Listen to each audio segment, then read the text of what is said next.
Tarot ఎప్పుడు far future అనేది చెప్పదండి. Tarot is only about present.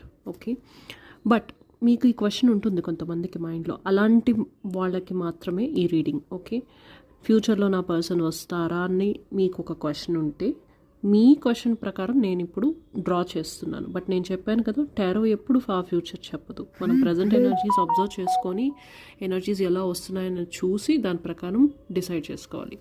So చూద్దాం, ఎవరైతే పర్సన్ మీ మైండ్లో ఉన్నారో ఆ పర్సన్తో మీరు ఆన్ అండ్ ఆఫ్ కాంటాక్ట్లో ఉన్నారు. నో కాంటాక్ట్ కాదు, ఆన్ అండ్ ఆఫ్ కాంటాక్ట్లో ఉన్నారు. ఈ పర్సన్ తోటి మళ్ళీ మీకు కనెక్షన్ ఇదివరకు లాగా ఇంప్రూవ్ అయ్యే ఛాన్సెస్ ఉన్నాయా అనేది చూద్దాం.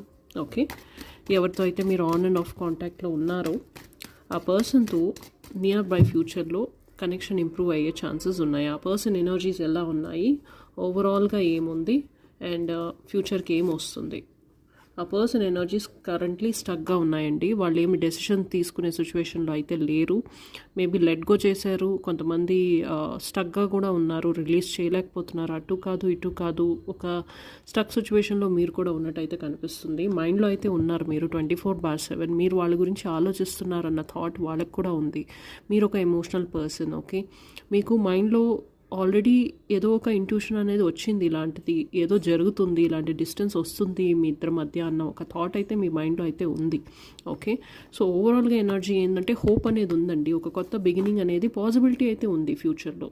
ఇప్పుడు ఉన్న ఎనర్జీ ప్రకారము ఒక హోప్ అయితే ఉంది, పాసిబిలిటీ అయితే ఉంది. ప్రస్తుతానికి ఒక పాజ్, ఒక స్టక్ సిచ్యువేషన్ అయితే కనిపిస్తూ ఉంది కనెక్షన్.